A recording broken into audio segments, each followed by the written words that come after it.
Could you tell us, please, what is the real story of Annabelle? Absolutely. He walked over to Annabelle, picked it up, threw it across the room and said, "You're just a stupid rag doll. You couldn't hurt anyone." As soon as he said that, these claw marks appeared across his chest and blood soaked through his shirt.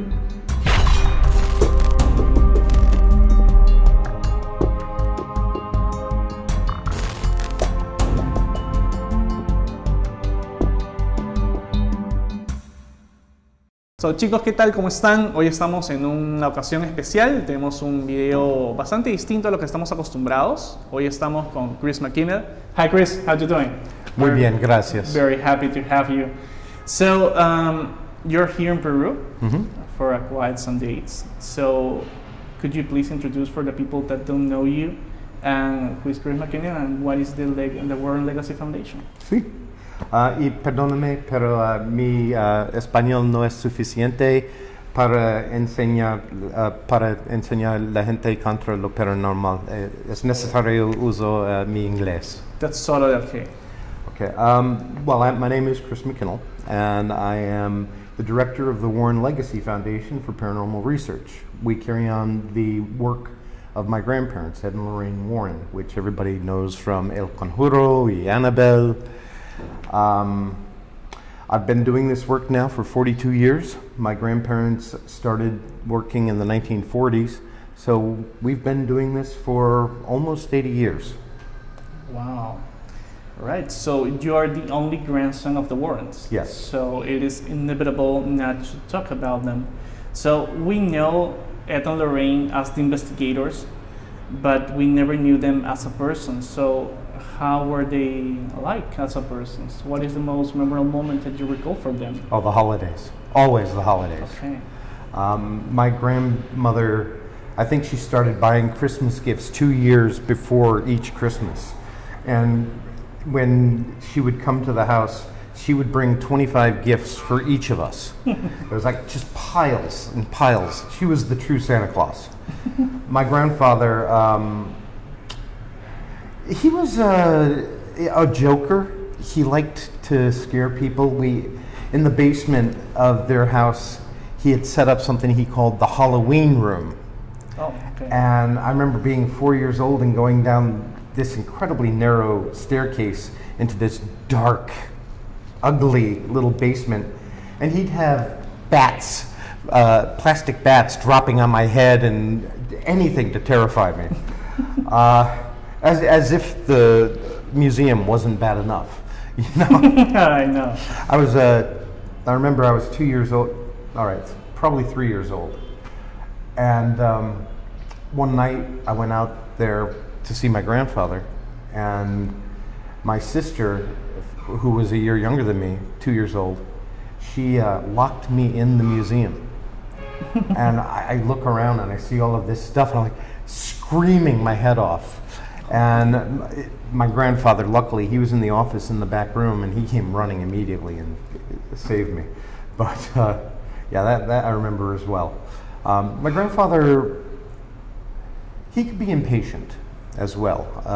Some of my fond memories, actually, are of my grandmother spending 2 hours saying goodnight to us after we'd had Sunday dinner together, and my grandfather out on the street saying, "Come on, Lorraine! You know, let's get going."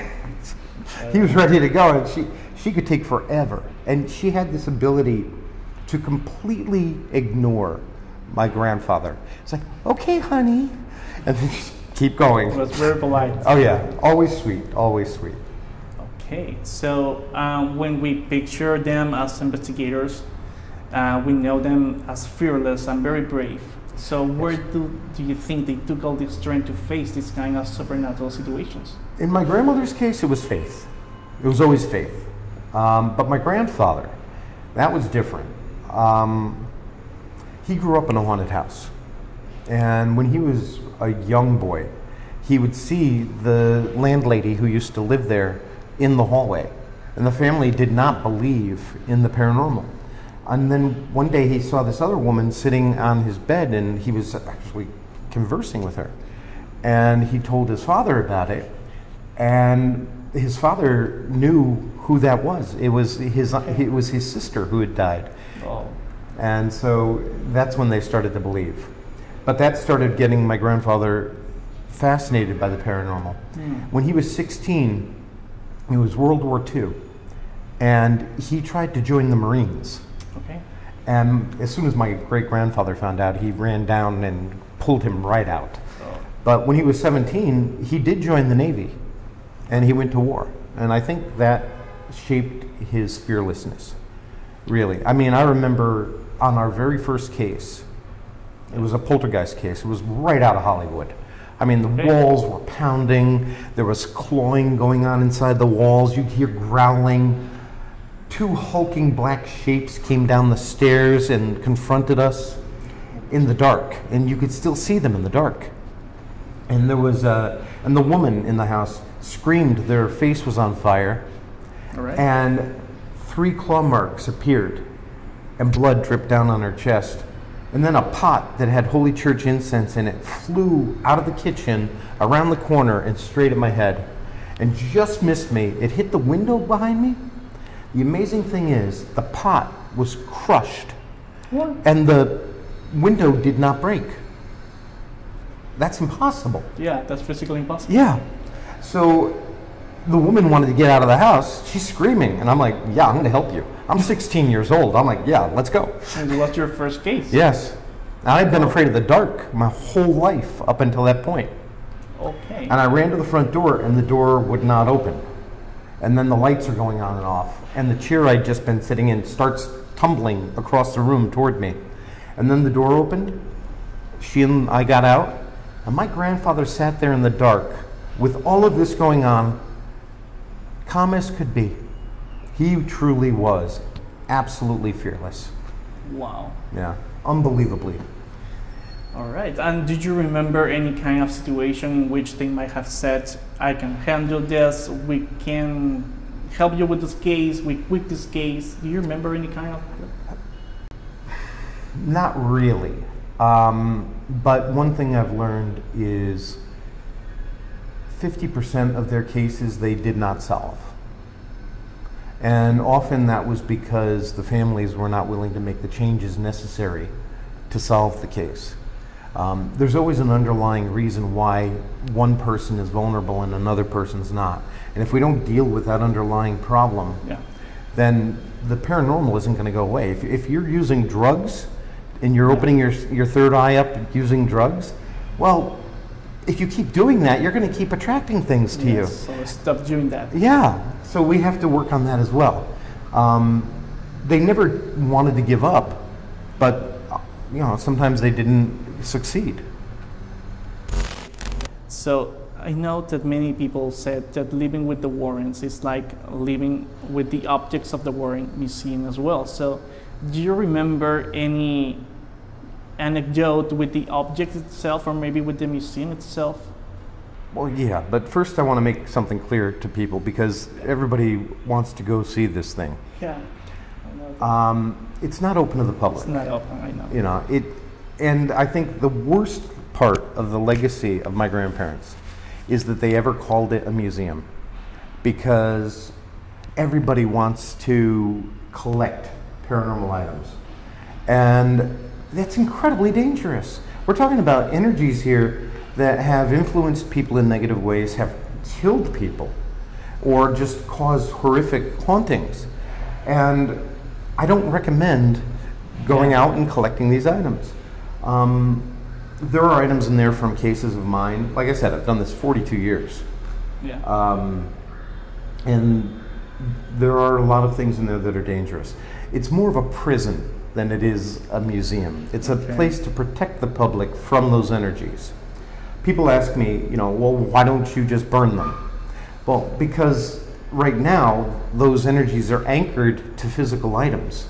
If you destroy the item, you don't destroy energy. You just release it. You release it, okay. So we don't do that. I do tell people, though, if you have a haunted object, take it far away from any house. Dig a hole about that deep, a third of a meter deep, a foot in my measurements, and consecrate the ground with holy water or with blessed salt. Bury the item and never come back to it. the negative energy will leach out into the earth, the good earth will absorb it, and then you don't have to worry about it anymore. I think that people go shopping online, discounted objects. 99.999% of that crap is not true. Think about it. How easy is it to just buy a chair and say, oh, this chair is haunted, it's cursed, and if you sit in it, it will kill you. Well, yeah, I'd like to buy that for $10,000, please. You know, it's like, why would you want to buy a haunted object anyway? But most of it's fake. It's garbage. Yeah. So following with the object topic, so we had a massive news on 2020 about Annabelle has going out the Warren Museum.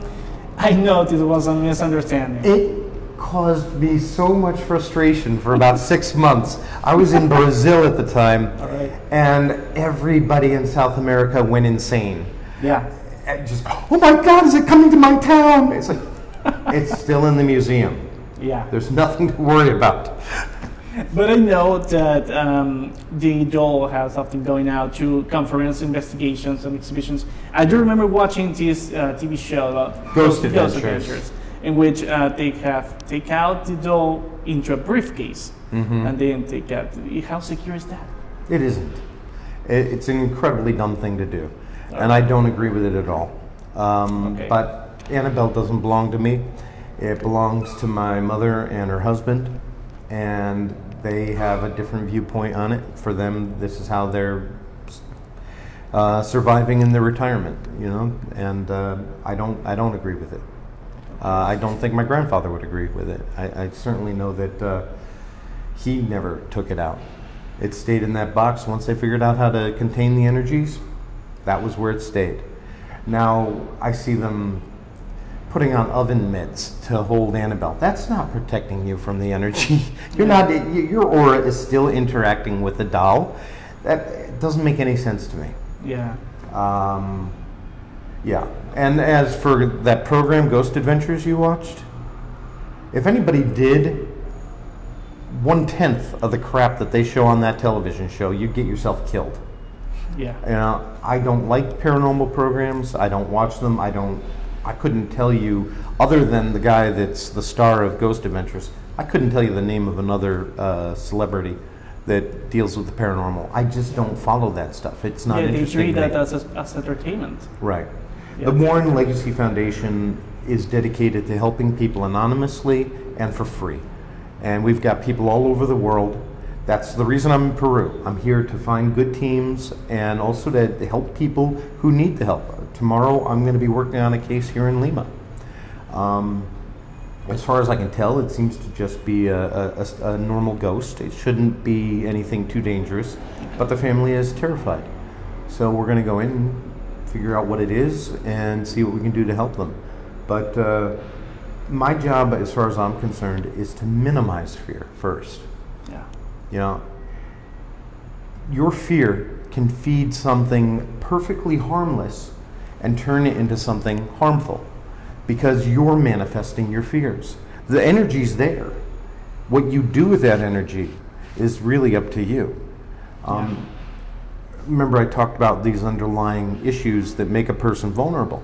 You know, when it's a mental health issue or something, and you've got depression or trauma or PTSD, then your manifestations are probably going to be negative.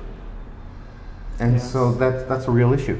We deal with a lot of psychics. We've actually got 2 psychic support groups online with the foundation, one in English and one in Spanish. We've got well over 800 people around the world. And we started this to deal with the overwhelming energies that hit these people constantly. You know, the anxiety attacks, the panic attacks, because they go out in public and then they're overwhelmed. And we teach them how to protect themselves. We teach them how to turn that energy into something good, and how to even bury it and put it into the earth. But often, the haunting that you're dealing with is harmless. It's only your fear that makes it harmful. You know, you hear the footsteps in the hallway. Yeah. And it's not the devil walking in the hallway. it's probably your grandmother come to check on you and see if you're okay, honey. You know, when I was living with my grandmother the last year and a half of her life, and she was very sick. As a matter of fact, it was a blessing when she left. I was happy for her. I didn't cry or anything. I spent the last day of her life with her. She had Alzheimer's, but she still loved her music, and we were singing together, and her bedroom was filled with spirits. They were waiting for her, and I could feel them, but my grandmother by that point couldn't. And I knew it was coming. And when she passed, I had my tablet, which was at 35%, and psychics will do this all the time. As soon as she passed, the power just sucked right out of the tablet and it died completely. And I said, Graham, are you still here? And I got this high-pitched sound. I was like, okay, Graham, okay, you're here. And I knew my grandfather was there as well. Okay. You know, he was there waiting for her, which is typical. That's the way it should be. You know, you've got your loved ones waiting for you. People are so afraid of death, but the truth is, when you die, it's a coming home party. It's a, you know, for us it's bon voyage, but for them it's a welcome home. A reunion party. Yeah, exactly. Yeah. You know, it's a beautiful experience for them. When we die, it's not us. It's just our bodies. Our body is just the car that we drive. When it breaks down, we get out. There's nothing really to be afraid of. People doesn't want to understand the meaning of that. It's a terrifying thing when you don't understand it. Yeah. You know, my family has a far different relationship with death. For instance, when I was 16 years old, I was coming home from my first grown-up party in my very, very bad car. Bald tires, it was a rainy, dark night, I was on country roads, and I looked in the rearview mirror and there was an old man in the back seat. Oh. And I went, you know, terrified. I turn on the light, turn around, nobody's there. Okay. So I kept the light on and I immediately got home as fast as I could. But the next day, out of the corner of my eye, I was at work, I was working in the bakery, and I kept seeing this old man looking at me. And why do I keep seeing an old man? I'd never had anything like that happen to me before. And about a week later, I mentioned it to my mother. So she got out the family photo album, and she opens it up and she says, "Is this the man you saw?" I was like, "Yes, who is he?" It was my great-grandfather, Lorraine's father. My mother had prayed to him that night to watch over me. He had loved me until he died when I was 4 years old. I have no memory of him, other than after he died. But even my grandmother and grandfather, after they died, my grandfather was turning on the lights in the museum, and he was making footsteps and letting us know he was around. After my grandmother died, I could hear them walking around in the living room. I could hear them come up the stairs to my part of the house and come in, and they were checking on me. Yeah. You know, I was actually in a place called Sanatorio Duran. It's in Costa Rica, yes, Yeah, exactly. yeah. Very famous haunted location. Yeah. Normally I don't investigate these kind of places, but I was there with a team from Costa Rica that's part of my foundation, and I agreed to go with them. I was glad I did, because I escaped everybody who was, you know, filming me and taking photos of me, which I think is silly. And I went into this little room, and a little child, a ghost, came up to me. And I'm talking to this child in Spanish, trying to explain, there's nothing to be afraid of. Just go to the light. Your family's waiting for you. But the child was too afraid. And then I noticed my grandfather standing right here like this. Chris, what are you doing? And my grandmother comes from over here, and she gets down on her knee, and she takes the child by the hand, and they walk into the light together. It was the greatest experience, honestly. So they are with you? Not always. Not always. Not always. I had an interview here in Peru, my very first interview, with Dr. Anthony Choi. Yeah. And he asked me that. He said, "Are your grandparents with you right now?" I went, "No." And as soon as I said that, I got this big hug. I could feel this warm energy surround me. I was like, "Oh, no, my grandmother's here. Yeah, no, they're here." And there was another psychic, and she was crying almost because she could feel them right there with me. Oh. Yeah, so yeah, they do show up quite a bit. They've helped me on a number of cases. So I would like to take the topic back to the Annabelle. Mhm. So I want to know the real story, not the movie story. So I know the movie version is not quite real. Nothing is real in the movie versions of Annabelle. So could you tell us, please, what is the real story of Annabelle? Absolutely. Back in 1967 or 68, there were two nursing students in Hartford, Connecticut, and they were working at the Hartford Hospital. And one of their mothers gave them this stuffed Raggedy Ann doll. The doll doesn't look anything like that horrific thing from the movies. Honestly, that thing in the movies, in the first movie, a guy buys that doll for his pregnant wife. I mean, that is the dumbest idea ever. But anyway, and the nursing students immediately fell in love with this doll. You know, it was a gift, and it was cute, and so they would sit at the kitchen table with them. They would go to bed with it. They would talk to it. It looked cute. It was a very young doll. It's about that tall. Yeah. And it looks, not to me anymore, but to an ordinary person, it might look very adorable. Yeah. But then they were sitting at breakfast one morning, and all of a sudden the arms came up on the table. And this was 1968. So it was a different time. It was the age of Aquarius, and everybody was like peace and love. And they thought, "Ooh, there must be a spirit in the doll. Let's have a seance." Spirit communication is one of the most dangerous things you can do. If you are a negative person and you try to communicate with a spirit, whether it's through a spirit box, Ouija board, pendulums, whatever it is, it's your intention to communicate. It's your intention to open the door to the spirit world that can get you in trouble.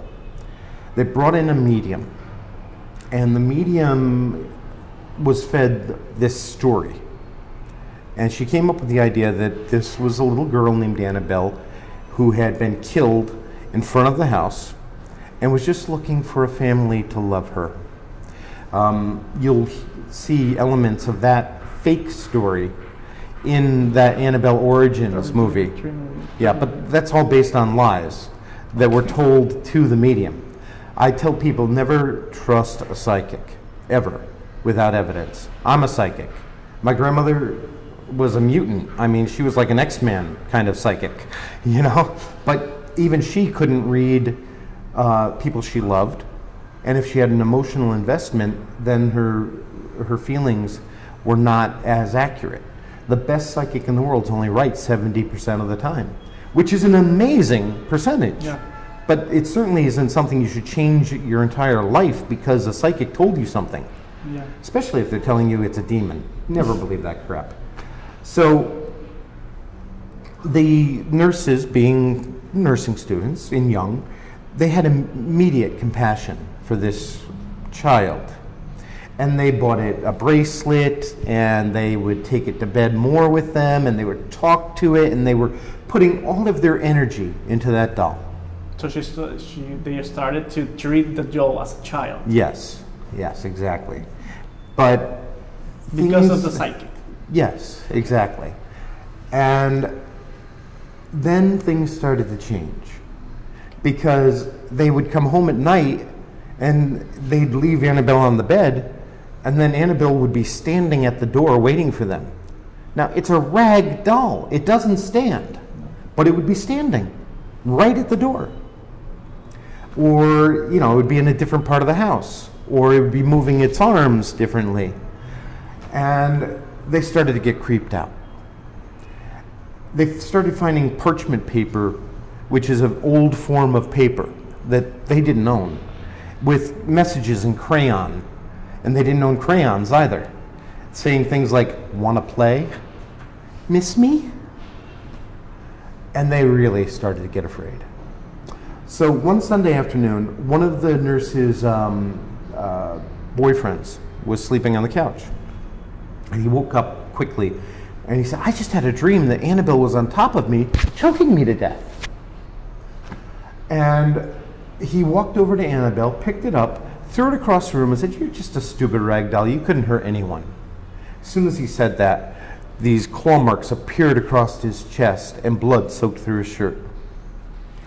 They immediately called the Archdiocese of Hartford, Connecticut, the Catholic Church. And the church called my grandparents to check it out. My grandfather knew he believed it could not be a child. There was no way that God would allow a child to be trapped in the spirit of in the body of a doll. I've actually got cases where children have chosen to inhabit dolls. So I know that's not accurate any longer.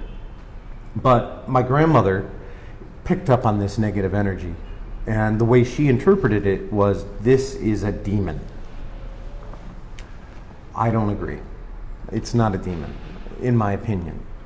It's something known as an egregore, or a thought form, a tulpa. These are terms which talk about how we can manifest a spirit, an entity, through our own beliefs.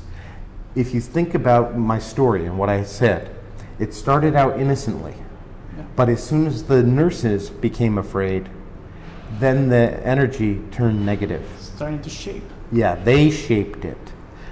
In my travels around the world, I've found that the paranormal is shaped by our cultural and spiritual beliefs. So you're not going to get a Christian demon in a Muslim family, ever. You know, it will be different. It'll be jinn. And it's not because elementals are different in different parts of the world, not at all. It's because our cultural differences are different. And we shape the energy. We have amazing power. Yeah. And if we can let go of our fear, imagine what we could do with that power. There are people known as light workers around the world who understand that and use that energy to do good works. And it's a beautiful way of helping others. Reiki is a similar system where they manipulate energy. And it's actually used in hospitals in the United States now. Oh, not really? Yeah, I was very surprised to find that out. Yeah, it's very cool. But anyway, back to Annabelle. Yeah. So regardless of whether you believe it's a demon or an egregore, it doesn't really matter. It is something very, very negative and very dangerous. There was about in 1974, a friend of mine, Father Bill Charbonneau, a young priest, full of energy. He was just the sweetest man. He had a brand new car and he came to visit my grandparents to show it off. Okay. And this was before Annabelle was in the box. My grandparents, for the first 6 or 7 years, didn't really know how to contain those energies. And after he showed the car to my grandparents, he said, Ed, I hear you've got this doll that attacks people. And my grandfather said, yes, Father, it's downstairs. Would you like to see it? So they went downstairs, and Annabelle's sitting in a rocking chair.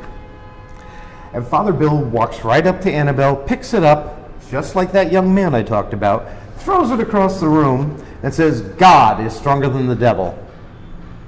And my grandfather said, yes, Father, God is stronger than the devil, but no man is. Okay. On his way home in his brand new car that night, he was on the highway, and this white light came out of the sky directly at his car. And just before he veered off the road and into a ditch, he saw Annabelle in the halo of the light.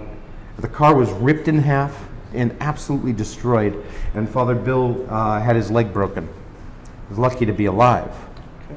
You know? Lucky to survive. Yeah. Another time, my grandparents were in the state of Pennsylvania. And in Pennsylvania, there are a lot of towns named after biblical places. Bethlehem and Lord's Valley and Paradise and all sorts of places. And my grandfather made a joke. This was, again, around 1976 or 77, probably 77. And he said, not even the Amityville Horror or Annabelle could hurt us here. As soon as he said that, something slammed into the back of the car. No, they were on an empty highway. There was a truck about a kilometer behind them. And the car spun around and went into a ditch. And the truck stopped when it caught up to them. He said, it looked like something hit you. They were lucky. You know, my grandfather said, yeah, I've learned not to joke about Annabelle. Okay, so before moving to another topic, I know that Ed passed on 2006 and Yeah. Lorraine passed on 2019. So after that, or before that, did they have any kind of clause to prevent for the future generations for not demolishing the house or selling the objects or selling the house? It is something. It Not really. like It was all given to my mother and my stepfather. They've talked about selling the house, which I don't agree with. I would like to take over the house and be responsible for it. But that's their choice. The museum may or may not ever move. If it does, you know, my family are in their 70s, and I don't expect them to be moving that museum and opening it as a public venue. It never was a public venue. It was always by special invitation. It's a dangerous bunch of objects, and I don't see that happening until I assume I'm going to be the one responsible for the museum when they pass. Okay. And that means that it'll be turned over to the Warren Legacy Foundation to continue to take care of it after I'm gone. Yeah. And that'll be different. We're going to have an institution where it's a place where everything is behind glass, contained, nobody can touch it. Right now, if you're in that room, you can touch just about anything in there. It's kind of crazy. You know, we don't do this for money. My grandparents never charged anybody to help. I've never charged anybody to help. You know, so we don't have the funds right now to do that kind of thing. And to be quite honest, the museum isn't my focus. I care about helping people. Yeah, it's more you know. important. Yeah, it's. I don't want to devote the next 10 years or 20 years of my life to watching over a bunch of dusty, evil objects. You know, that doesn't interest me. Okay. So moving to another topic, which is about the movies. So what is for you the movie that recreate the events as real as they were? The Conjuring 1 was the best of all of them.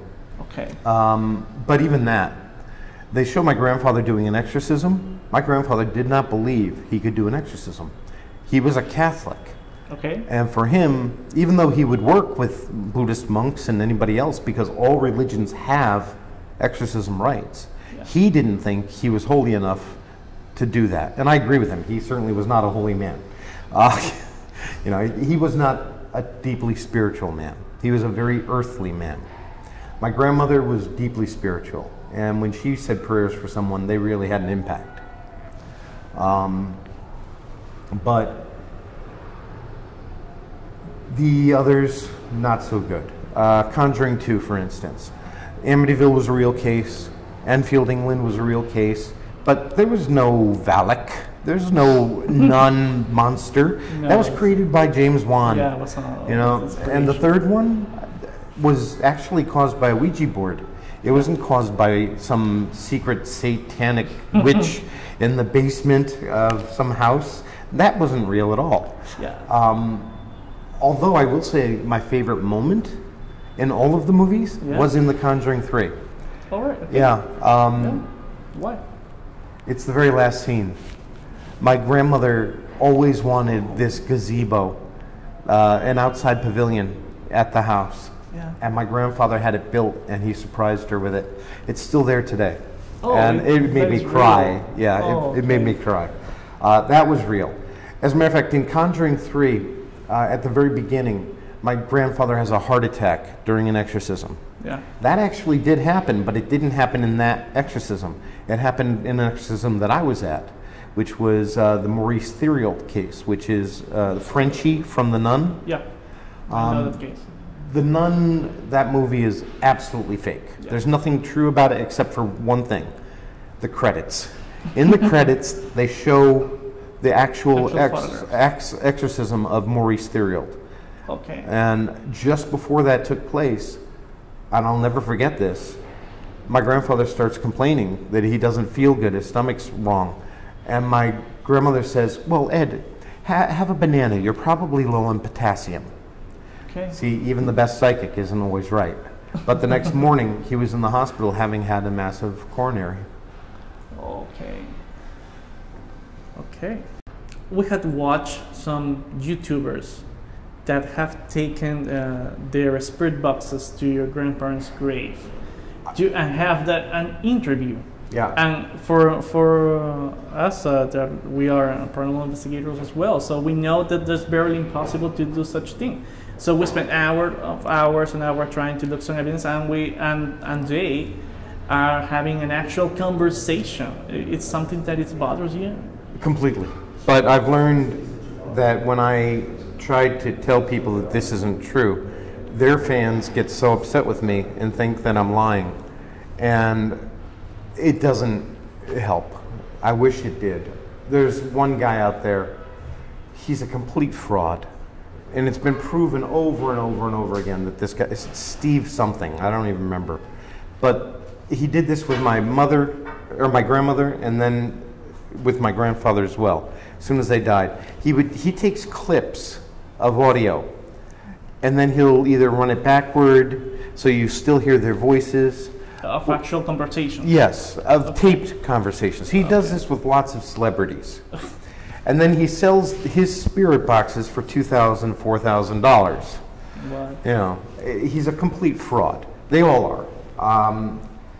I remember watching an interview or a video on YouTube of a Mexican medium who said that she had visions of me at my grandparents' house, and that the museum had exploded, and that I was under attack by Annabelle. And I'm like, I'm in Brazil, for God's sake. What are you talking about? You know, this is ridiculous. And she's very popular. She's got millions of followers. People will believe what they want to believe. And it's a shame. So, well, so you're here in Peru, you're staying in Peru. So you have been in many cities Yes. here in Peru. Yeah. And what is the most memorable anecdote that you have here? I have really loved being here. I really have. Okay. That's awesome. I got to investigate, I got to explore a number of places in southern Peru. I loved Puno. I loved Lake Titicaca, and Okay. I got to stay with a family on one of the islands that, you know, a completely different kind of life. And I stayed with them for a night, and it was a wonderful experience. In Cusco, I spent 6 weeks there and fell in love, literally fell in love, as a matter of fact. Congratulations. Thank you. I'll be back actually in November, and I'll be settling down. So, yeah, I'm very happy about that. I guess if you're going to talk about favorite anecdotes, losing my heart to somebody special at my age was a pretty fantastic experience. That's awesome, Chris. Yeah. Here in Peru, we do have some witchcrafting cases. It's very common, but in the US we don't see that. We see more violent cases. So what do you think is the reason for this? You know, I've been here in South America now for about 3 years. Yeah. And that's something I've had to really examine. You're right. It's very interesting to me. I don't like people calling it witchcraft. Okay. Black magic is a better term. Because in reality, I believe that witchcraft is probably the first religion in the world. We have evidence that it goes back 35,000 years. And it can be used for good or evil, like any religion in the world. It's your intention that matters. I believe that this magic, and I hate the whole idea of magic. For me, it's quantum physics. Okay. It's directed energy. through intention and ritual to focus the energy. But I believe that the reason it is so prevalent here is because of people's beliefs and because they use those rituals and their faith to focus their intentions into a desired outcome, whether for good or evil. In the United States, we don't have that tradition, and we don't have it in any of the Western world anymore. Not really, not as strong. So the energy isn't directed, and it gets out of control. And it doesn't have any filter. Exactly.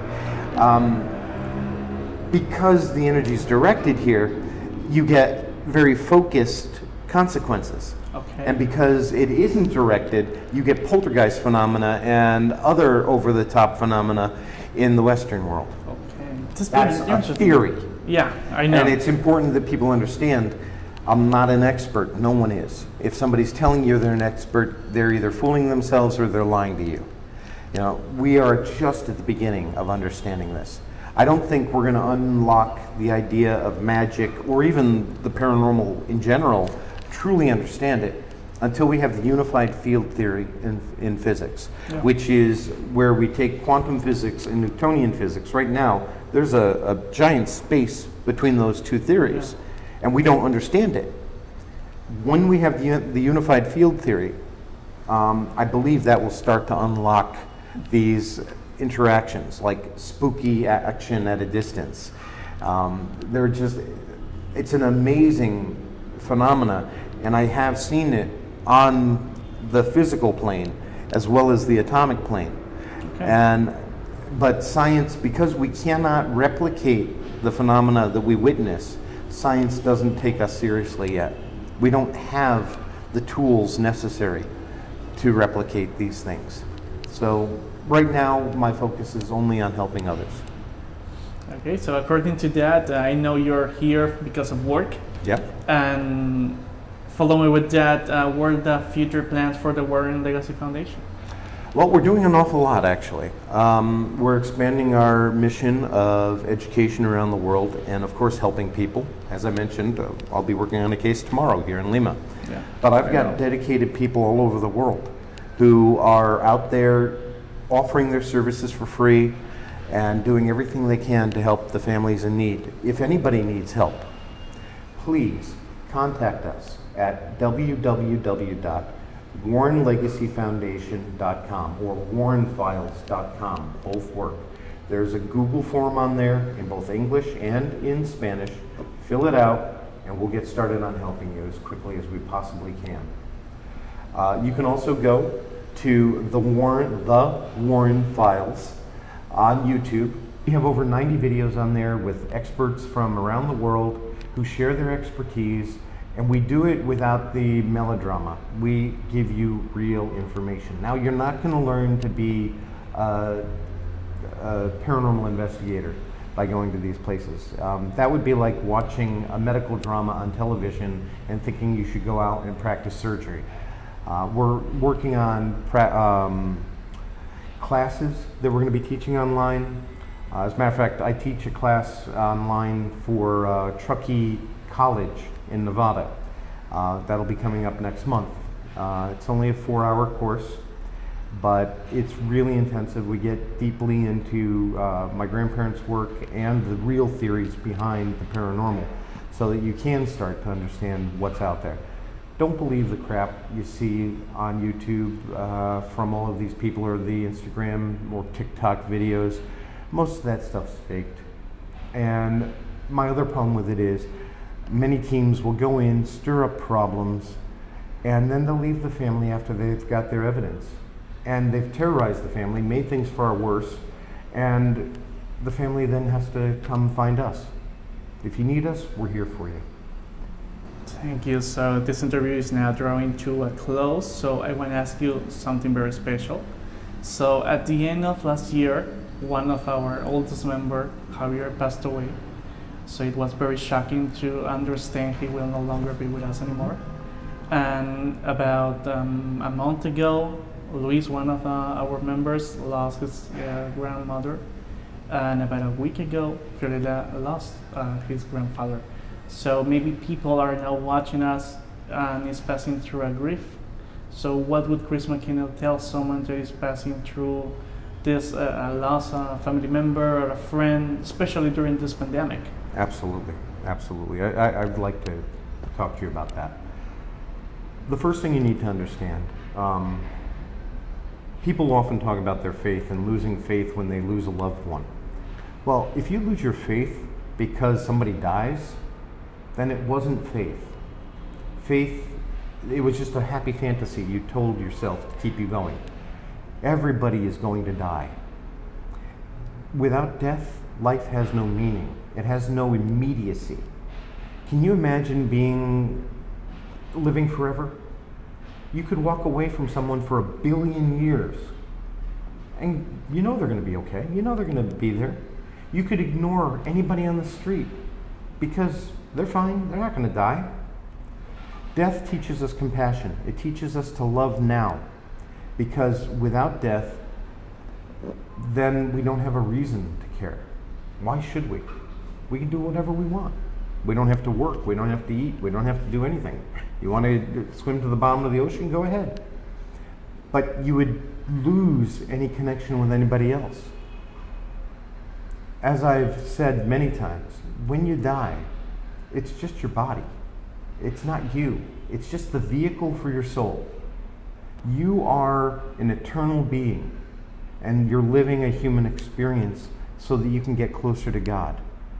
I was talking to you earlier about the idea of karma and what that really is. Yeah. You know, everybody thinks you do good, you get good, you do bad, you get bad. But anybody who's really looked at life will tell you that's not true.